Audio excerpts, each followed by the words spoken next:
Bienvenidos a Actual. Hoy entrevistamos a una persona originaria de Santoña, que ha vivido toda su vida en Santoña y que dedica especialmente su vida actual, a la literatura. Juan Ignacio Villarías, buenas, ¿qué tal estamos? Un saludo a todos los espectadores, a vuestra disposición. Eres autor de 11 obras de literatura, de novela. ¿Cómo nace esta pasión? Bueno, en efecto son 11 publicadas, esta es la última, tengo otras 3 en espera de publicación y he empezado ya otra que sería la 15ª. ¿Que cómo nace la vocación? Pues no se sabe, o sea, las cosas vienen así, o sea, por la naturaleza, vienen de una forma natural, uno es así, es una manera de ser.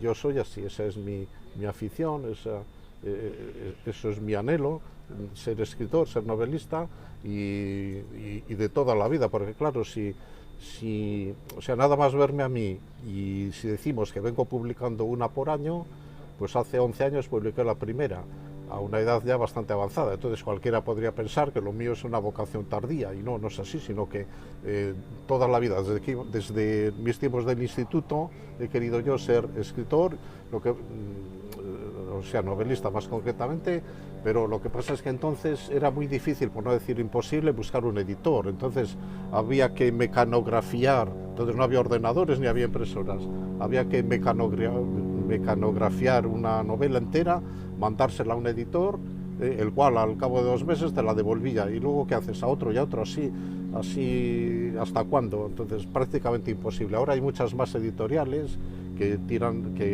hacen tiradas muy cortas y dan muchas posibilidades a todo autor, ya sea novel o sea consagrado ya o veterano, porque hoy en día las novelas no se escriben como escribía yo las primeras, es decir, a bolígrafo, lleno de correcciones y después pasarlas, mecanografiarlas, no, sino que ahora se escriben en el disco duro del ordenador y entonces coges esa novela y de un teclazo se la mandas a un editor y a otro y al otro y siempre encuentras una, por lo menos yo siempre he encontrado alguno, si no es uno, otro. Y el último es este editorial Acron, se llama, que es el que me publicó la primera precisamente. Acrón significa en griego algo así como cumbre o elevación, de ahí el nombre de Acrópolis, ciudad elevada. ¿Cómo es Atenas? Eso es, la Acrópolis está dentro de Atenas, eso es. Recordamos a los telespectadores que nos encontramos en los jardines del Hotel El Ancla en Laredo, en mero centro de Laredo, y por eso pues de vez en cuando se escuchan las personas que están en los jardines, en el hotel, y también hemos escuchado un avión, una avioneta que ha pasado por encima, por eso ha existido un poco esta distorsión del sonido. Juan Ignacio, has dicho que comienzas, no vamos a decir que es una vocación tardía, yo te considero una persona joven. ¿Cuántos años tienes, Juan Ignacio? Pues voy para 73, dentro de poco. Pues te conservas de forma magnífica. Bueno, pues con arreglo a mi edad, pues sí, no sé, otros igual están peor. Sí, cuando me dicen, sí, te conservas bien y tal, digo, sí, si tengo 73, solo represento 72. Muy bien, así me gusta. ¿Cómo das ese paso? Claro, es un acto de valentía, de exposición. Es decir, una persona puede tener esa inquietud, puede ser una persona que abunda en la literatura, que le gusta escribir, pero ¿cómo te atreves a dar el paso? Es un arrojo.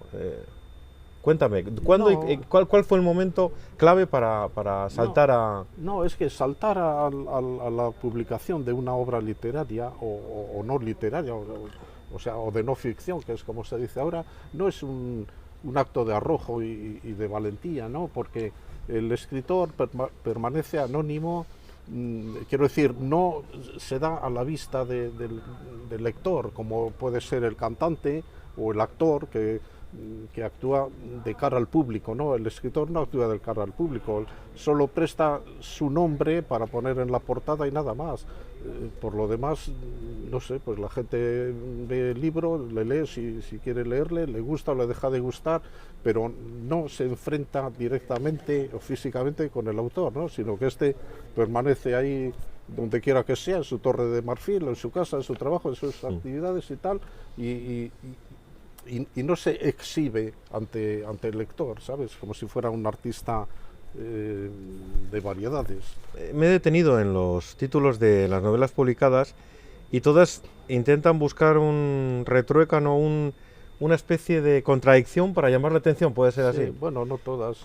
Pues la gran mayoría, puede No, ser. hombre, la gran mayoría. Bueno, esta sí, porque claro, la Políticamente incorrecto, sí, una vida baldía, bueno, eso no. el bellaco del arzobispo. Sí, pero ese fue el arzobispo de Burdeos que atacó las localidades de Santoña y Laredo en el siglo XVII, ¿sabes? Y ahí está ambientada esta novela, en esas acciones. Sí, Por eso se titula así, un título un poco extraño, ¿no? sí, Si no se sabe de qué trata. claro. Almas de cántaro. Bueno, almas de cántaro, porque un alma de cántaro es una persona, digamos, cándida, ¿sabes? Un primavera, como si dijéramos, ¿no? Que no se da cuenta de las cosas o que no presta atención a las cosas y tal. Entonces esa novela es la primera que escribí hace ya, yo qué sé, pues igual tenía yo 30 años cuando la escribí, pues hasta los 60 o más no la pude publicar, por eso que decía yo antes. Entonces esta novela es la ópera prima, y como en todo escritor, todo novelista suele escribir, lo primero que escribe suele ser basado en sus experiencias personales durante su infancia y adolescencia, y sobre esto trata esta novela, ¿no?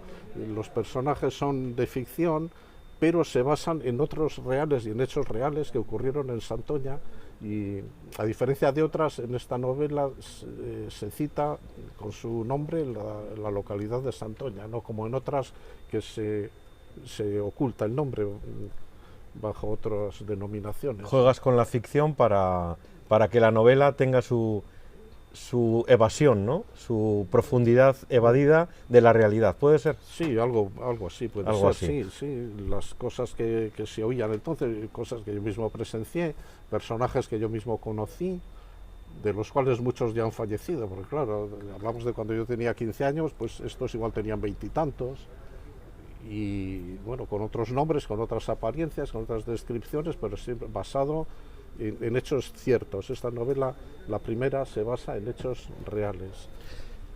Hoy, Como todo escritor, hay escritores que nos cuentan su vida, por así decirlo, ¿no?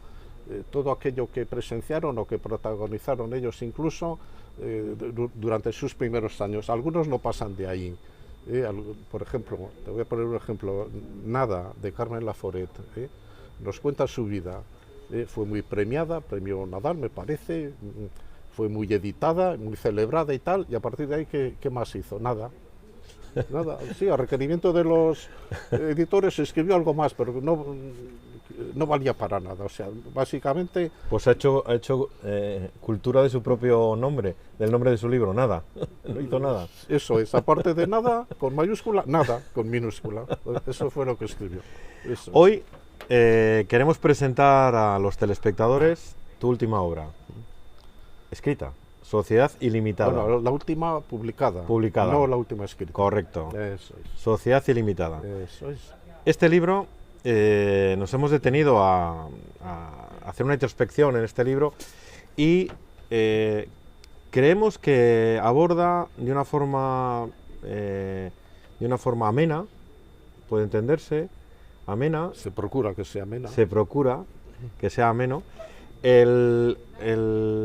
pues un ambiente muy concreto de un pueblo significado en Cantabria Oriental. Nuestra televisión radica, como bien sabes, en la zona de Cantabria Oriental, y una de las villas marineras es Santoña, tu lugar de origen, residencia y de vivencias. Eso es. Exactamente.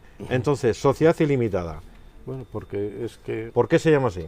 Porque, pues, No nos cuentes mucho, No, porque la gente, no hay que desvelar, ahora se dice spoiler, ¿no? No hay que sorry, I don't speak English. A mí anglicismos no, a mí español. Yo he escrito más de 2 millones de palabras en las novelas que llevo escrito. No hay ni una sola que no sea española. Yo soy enemigo de las palabras extranjeras y principalmente inglesas. Muy bien, pues puede ser enemigo o amigo, pero me parece fenomenal. Pero es importante... No, las palabras inglesas en español, no correcto, en inglés. Correcto. No, quiere decir, pues adelanto de lo que es el sustento de la novela, ¿no? ¿Por qué estábamos hablando? ¿Por qué se llama sociedad? Pues es la contrafigura de la sociedad limitada. Las empresas de conservas de Santoña, Laredo, Castro, tal, casi todas son sociedades limitadas. Alguna de ellas es sociedad anónima, las menos. Pues esta, en vez de ser, por las circunstancias que sea, por las vicisitudes que verá el curioso lector, como decían los clásicos, pues en vez de ser limitada, esta es ilimitada. No, está bien, es muy Mira, original. hay otra, tú que decías antes, ¿qué tal? Hay otra que se llama vista corta y paso largo. Sí. El lema de la Guardia Civil, o sea, un lema no escrito, es al revés, paso largo y vista corta. Pues yo al revés, o sea, y en este caso lo mismo, en vez de limitada, ilimitada. Y tengo otra novela terminada, no publicada. Yo no suelo hablar de las novelas que no están publicadas porque no lo son, en tanto no se publiquen. Pues bien, otra la titulo Concurso de Deudores. En vez de acreedores, yo de deudores, ¿sabes? Pues bueno, pues por este mismo motivo se llama ilimitada en vez de limitada. ¿Es una novela costumbrista, contemporánea, puede decirse? Tiene de costumbrismo, Exacto. tiene, sí, y de realismo. O sea, lo que aquí pasa, pues es lo que suele pasar en cualquier puerto del Cantábrico. La localidad donde se desarrolla esta historia tiene un nombre ficticio, fingido, a bulto. Lo mismo puede ser Santa Nuña. Lo mismo puede ser Guetaria que Castropol, que Laredo, que San Vicente de la Barquera, ¿sabes? Claro, aquí en la portada me ha salido una foto que dice Conservera de Santoña, SL. Quizá la editorial mejor hubiera elegido otra, ¿sabes? Yo le mandé varias, algunas del muelle, lleno de cestos cargados de bocartes, antiguamente cuando se descargaban en cestos, no ahora en cajas y tal. Y eligieron esta. Y claro, esta me delata un poco. Dice, esto trata de Santoña. Bueno, pues sí, de una localidad innominada, que lo mismo puede ser Santoña que otra cualquiera. Sí, pero la descripción, Sí. la introducción Sí. de lo que es la localidad donde se desarrolla es palpable. Yo soy hijo de santoñesa y he veraneado 14 años en Santoña. Sí. Es palpable en la representación, viva representación de lo que es Santoña, Berria, el Penal del Dueso, toda esa área tan bonito y tan preciado. Esa ¿no? descripción se identifica, quieras que no, con Santoña, eso sí es cierto. Pero lo mismo valdría para otra localidad cualquiera. Sí, y el fuerte, la fortificación, hace una descripción muy pormenorizada de lo que es, para introducirnos en la propia trama. La propia trama sale y entra en la historia de España, ¿no? ¿No es así? Bueno, empieza con el primer capítulo, me parece que se llama Antecedentes Previos, ¿no? Se llama. Entonces, el primer capítulo nos cuenta cómo llegaron a Santoña o cómo fundaron en Santoña dos fabricantes distintos, sus respectivas empresas. Sí. Y después los más importantes. Sí, llegaron a ser luego las más importantes del pueblo. Y luego más adelante son los nietos de estos dos. Claro, yo me retrotraigo a la guerra civil. Analepsis se llama esa figura, ¿no? Exacto. En el cine utilizan una palabra inglesa, no la quiero ni repetir, no quiero palabras inglesas. Feedback o no, se llama flashback. Exacto. Yes. Pues en vez de flashback, pues analepsis, que es palabra griega, pero está en el diccionario de la lengua española. Pues bien, yo empiezo ahí pues para ofrecer al lector unos antecedentes para que se vea cuál es el origen de esta historia, y a partir de ahí, bueno, pues después, pasando el tiempo, los nietos de estas dos figuras son los que protagonizan esta historia. Fíjate que tan solo no voy a utilizar otra palabra inglesa, si me permites. Tan solo de un flash de lectura de la introducción, veo que también te dedicas a ser un poco revolucionario. ¿Por qué te lo digo?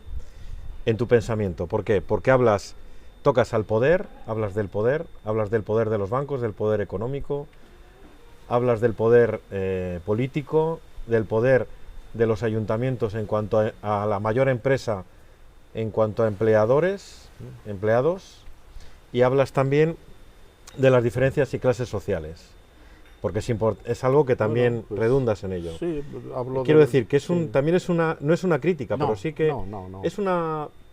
¿Cómo lo No, calificas? pues hablo de lo que es, de la realidad. Las cosas son así, pues así las retrato yo, por decirlo así, ¿no? Pero sin ningún, o sea, sin ningún fin didáctico, ni mucho menos político, ¿sabes? O sea, yo digo las cosas como son. Hay clases, claro que hay clases, ¿no? Siempre las ha habido y las habrá.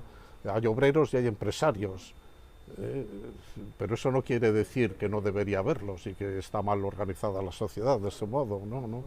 Yo no hago ninguna crítica. No es ninguna novela de tesis, ni esta ni ninguna de las mías, ¿sabes? Yo no pretendo demostrar nada ni inclinar el parecer de nadie hacia el mío en temas sociales, políticos, ni de ninguna clase. Intentas, sí, porque hablas también de lo que son los historiadores y de la influencia de un historiador cuando Bueno, es que introduce sus sí, propias sí, sus propio partidismo, ¿no? sí, bueno, Lo que bueno. cambia la historia, deja de ser historiador. Sí, Es una de las reflexiones que sí, hemos bueno, podido ver en sí, tu libro. sí, no sé dónde está exactamente, en la ni, introducción. ni dónde lo digo, pero sí, claro que sí. No hay cosa más manipulable que la historia, ni más manipulada. Entonces la historia dicen que la escriben los vencedores, menos en España. Que ahora nos la escriben los vencidos, incluso por ley. O sea, la historia ahora se define por ley. O sea, ya no son los historiadores los que nos cuentan la historia, sino los políticos, y tiene que ser como ellos digan, ¿no?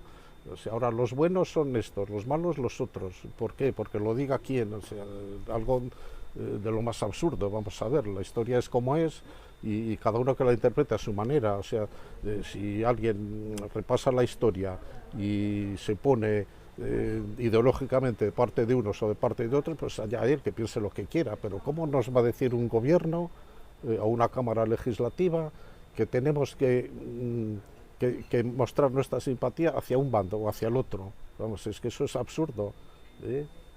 Bueno, en tiempos de Franco, lógicamente, los historiadores, los periodistas eran los vencedores, cada vez menos a partir de que el tiempo iba transcurriendo, ¿no? Después ya se diluyó mucho ese partidismo, eso de que, no sé, los rojos eran poco menos que demonios, ¿no? Eso ya se fue diluyendo. Y a finales del franquismo pues había prácticamente un empate, ya sabíamos todos las actuaciones de unos y de otros, pero es que ahora vienen estos y dicen no, tiene que ser así, y ojo, y si no estás de acuerdo igual te la cargas, igual te llevas una multa, ¿eh?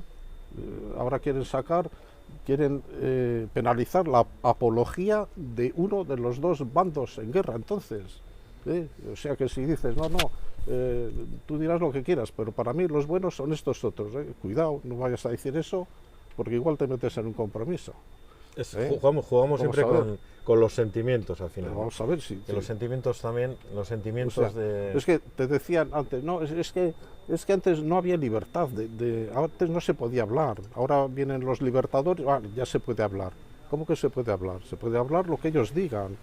Si dices lo contrario de lo que ellos digan, ojo, ahí. Vamos a ver qué libertad es esa. Yo he vivido el franquismo, por mi edad. Ya se nota que yo he vivido el franquismo. La última parte, claro, que no es igual que la primera, lógicamente. Sí. Allí cada uno decía lo que quería. Eso de que no se podía hablar, eso vamos a verlo más despacio. Cada uno decía lo que quería, en clase, en el bar, en la calle, en la plaza. Y no pasaba nada. Y había opiniones de todas clases, y no pasaba nada. Pero ahora, ojo con lo que dices. Ahora es complicado opinar, parece. Yo creo que es complicado porque hay una... Si existe un odio hacia el opositor que se está representando en la vida política y en la propia sociedad. Pero más bien yo creo que son los propios políticos los que están creando esta ficción, esta sociedad fingida. Sí. Así mismo, si es que en el año 75... Y eso que nos estamos saliendo un poco, pero no sí, obstante, sí es importante pero reflexionar. es que la guerra civil estaba olvidada y sus consecuencias estaban olvidadas. Pero tú en no, tu novela sí no que ya. hablas bastante, hablas de Sí. parte de la guerra civil, hablas Bueno. parte del pueblo, de un pueblo, ese pueblo que tú te inventas, pero está muy cercano a Santoña, hablas mucho de los personajes, hablas de la actividad de Cantabria Oriental, que fundamentalmente es la actividad de pesca y conserva. Exactamente, sí. Quiero que me desarrolles un poquitín, un poco, qué es lo que quieres transmitir con tu vivencia en el libro. Bueno, realmente yo no quiero transmitir nada, sino, o sea, vamos a ver si me explico. Lo mío es el arte por el arte, nada más, sin ninguna intención de ningún otro tipo, ninguna intención didáctica. O sea, yo no soy un escritor comprometido con nada ni con nadie, sino conmigo mismo y con mi propio arte, ¿sabes? Yo no pretendo demostrar nada, ni hacer propaganda, ni apología de nada, ni contra nada. Yo quiero escribir novelas que la gente las lea y les guste, nada más, nada más. No que digan, pues mira, tienes razón en esto que dice y tal. No, no, esa no es mi intención. Yo no quiero ser un político, yo quiero ser un artista, pero un artista neutro. El arte por el arte, te digo, ars gratia artis, que decían los antiguos. Eso es lo mío. Sí. En el libro entran en juego familias, puede ser que hasta familias santoñesas, o familias, porque sí que he visto que es una trama verídica. Hay una parte que dices que es verídica la historia. Bueno, yo siempre digo que las historias mías son verídicas, porque es que la ficción es real. O sea, no son personajes, no son reales, pero son de ficción. Pero tienen algo de realidad. En el momento en que yo los imagino y los escribo y los imprimo, ya son reales, ya tienen algo de real, ¿no? Hay un héroe, no hay un héroe, hay un vencido, hay un ganador, hay alguien que sufre. ¿Dónde llega el...? No, son personajes de lo más vulgar y que lo que les pasa es lo que nos puede pasar a cualquiera. Son dos empresas que se fusionan para dar lugar a una más grande. Luego pasa por muchas dificultades, porque es que las empresas conserveras de Santoña, o sea, una empresa de conservas de pescado no es un gran negocio, no es un gran negocio, y un barco de pesca menos. Por los riesgos. Sí, no, porque no hay mucha ganancia, hay mucho gasto y inseguridad. La ganancia es muy insegura y muy aleatoria. Y entonces yo que he trabajado en un banco 25 años, 15 en Santoña, desde ese puesto de observación se puede ver toda la marcha de todas las empresas de Santoña. Entonces yo he visto muchos fabricantes fracasar y arruinarse, bueno, muchos, más de uno y más de dos, y a muy pocos he visto hacerse ricos, muy pocos, muy pocos. Y de hecho las grandes fábricas que había en Santoña, no sé, en Laredo, de ellas muchas ya no existen, ya han ido surgiendo otras que se mantienen ahí mal que bien, ¿sabes? O sea que incluso podemos sacar un punto positivo de una gran labor social, ¿no? Porque creaban empleo. Porque hombre, cuántas señoras y cuántos señores, sobre todo las... Desde luego que sí. Las que iban a... Claro, la anchoa es lo que da mucho que hacer y da trabajo para todo el año, porque no solo cuando entra en la fábrica entran los cestos llenos de anchoas, no solo ahí hay trabajo, porque después hay que dejarlas las anchoas en sal, madurando, y luego en invierno es cuando viene el mayor trabajo, ¿sabes? Sacar, sobar, yo qué sé, y enlatar y todo eso. Y eso da mucho trabajo. La anchoa en Santoña y en Laredo y en Castro y en todas partes da mucho trabajo a la gente. El bonito menos porque el bonito solo hay que cocer, cortar, enlatar y ya está, ahí se acabó todo, ¿no? Pero la anchoa lleva mucha elaboración, por eso sale tan cara. Sí, una latuca así con 8 o 10 tiras te vale 3-4 euros, una barbaridad. ¿Por qué? Porque lleva mucho trabajo y el trabajo se paga. En España el trabajo se paga muy bien. Si lleváramos la fábrica al sudeste asiático, donde trabajan por un plato de arroz, pues igual nos saldría en vez de 4 euros a 1. pero eso no se puede hacer, ni se debe.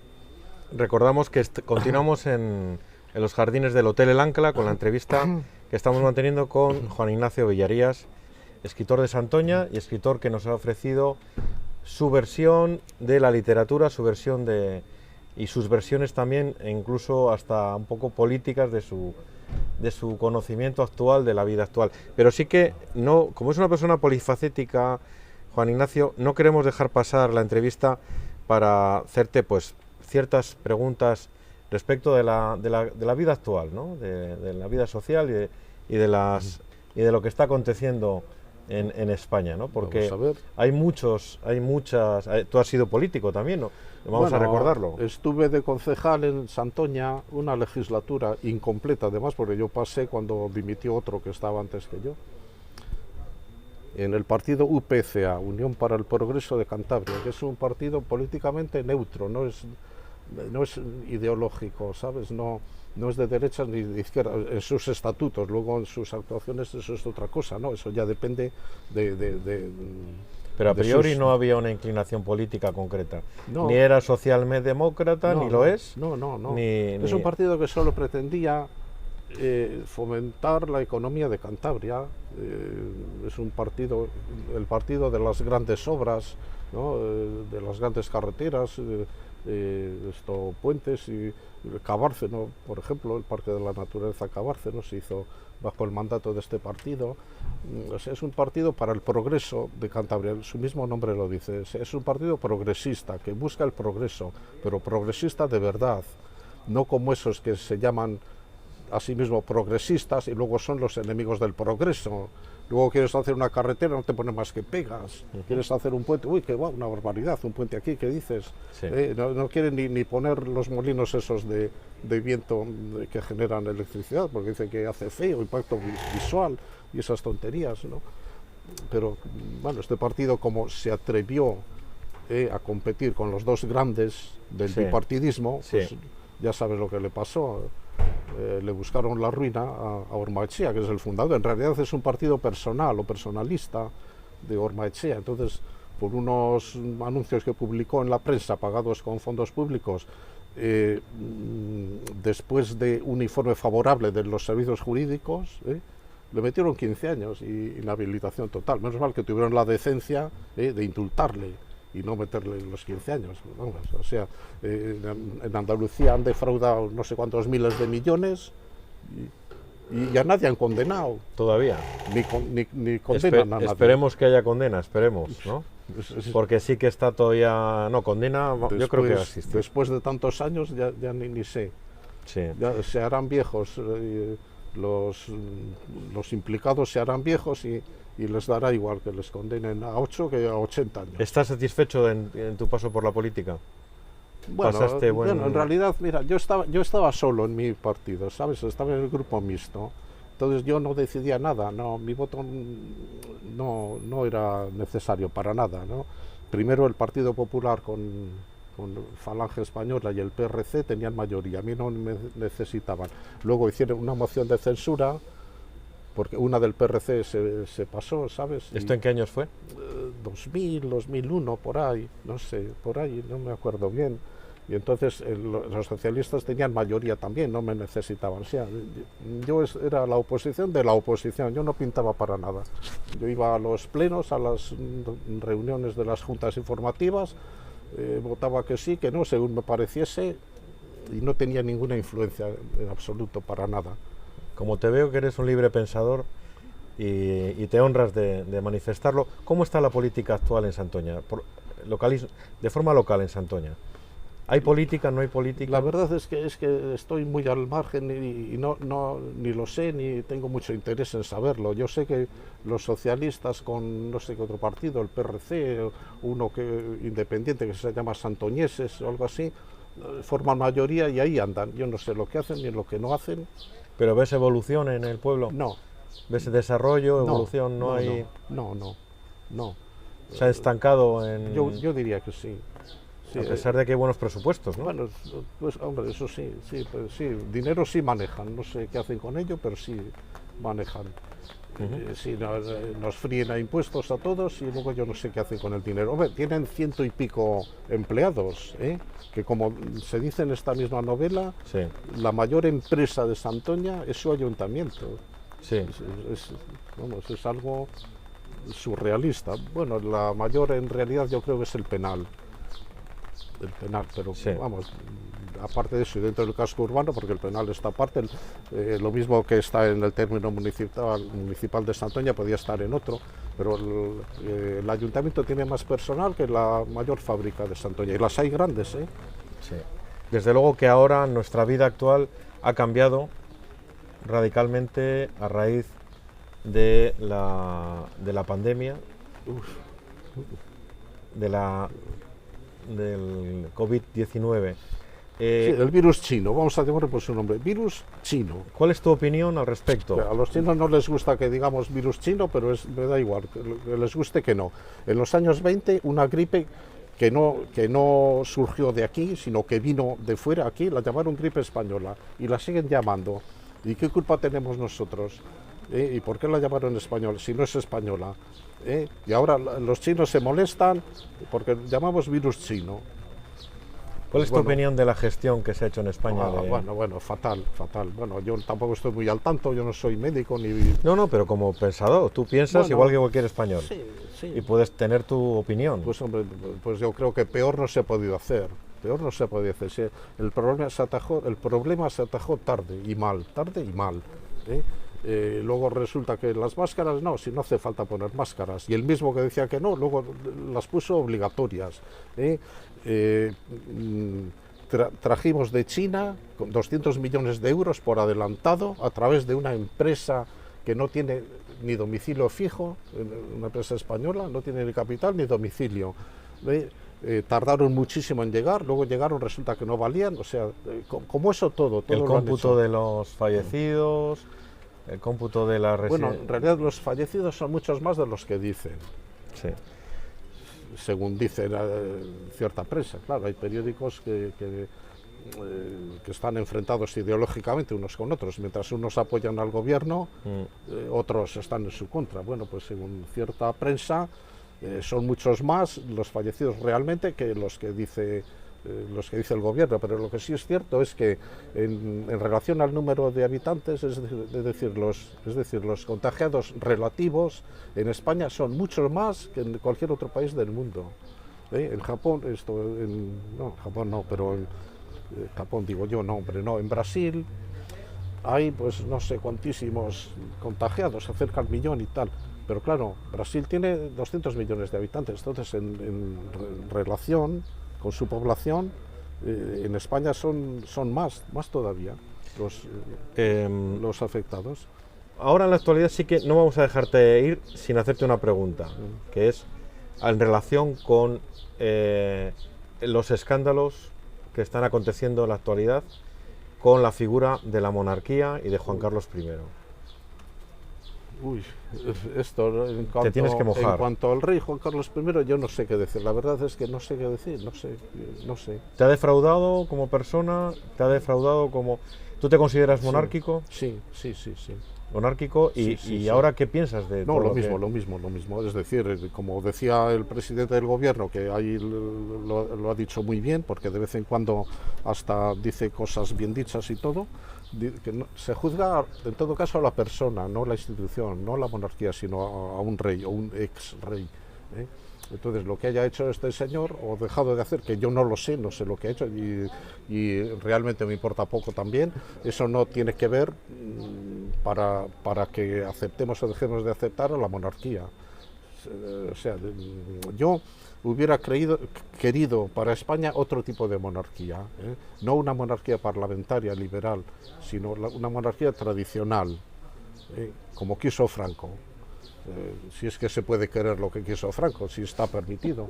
Una monarquía tradicional, católica, social y representativa. Eso es lo que quiso Franco y le dio todos los poderes al rey, Juan Carlos I de Borbón, el cual resignó todos sus poderes y se los entregó a los políticos demócratas. Bueno, no es eso lo que yo hubiera querido, pero es que la alternativa es 1000 veces peor. O sea, una república ahora mismo en España, bueno, sería el fin de España. eso sería lo peor que nos podría pasar. Digo, no, yo viva el rey. El otro día estuve en Santoña, estuvo el rey y la reina, estuvo con Revilla, con Ignacio Diego, me parece que estaba por ahí, claro, van todos enmascarados, pero creo que eran ellos, ¿no? Entonces, en el muelle, en la cofradía de pescadores, luego fueron a visitar una fábrica de conservas, no esta, que esta ya no está, y pasó cerca de mí, como de aquí a ese árbol, y cuando pasó yo le aplaudí, y me vio aplaudirle. ¿Orgulloso? Sí, muy bien. ¿Por qué? Porque es lo mejor para España, porque ¿qué otra cosa si no? Si no es el rey, ¿qué otra cosa? ¿Una república? No, por favor, eso sería lo último ya, no. Así Muy que bien. yo con el rey. Muy bien. Pues evidentemente aquí cada uno es libre de opinar en nuestro programa todo lo que desee, porque eso es fundamental, una línea fundamental de nuestro programa, Bueno. la libertad de opinión. Que no todas las emisoras son así, ¿eh? Aquí No todo el en mundo todas puede te decir dejan. lo que, mientras no falta el respeto, No en que es lo todas. fundamental, todo el mundo puede decir lo que quiera Eso es. y lo valoramos muy positivamente porque eso da identidad a la Así es. propia televisión. Sin afrenta para nadie, que se pueda decir lo Efectivamente, que se quiera. efectivamente. Claro. Y ya con esto nos despedimos. Muchísimas gracias, Juan Ignacio. Hombre, gracias por habernos- a 11 Televisión, ¿cómo se llama? 11 Televisión, 11 Televisión. la televisión de Cantabria Oriental. La televisión Nuestro de programa Cantabria. es actual y ya nos despedimos por hoy. Muchísimas bien. gracias por habernos atendido. Gracias. Gracias a todos vosotros.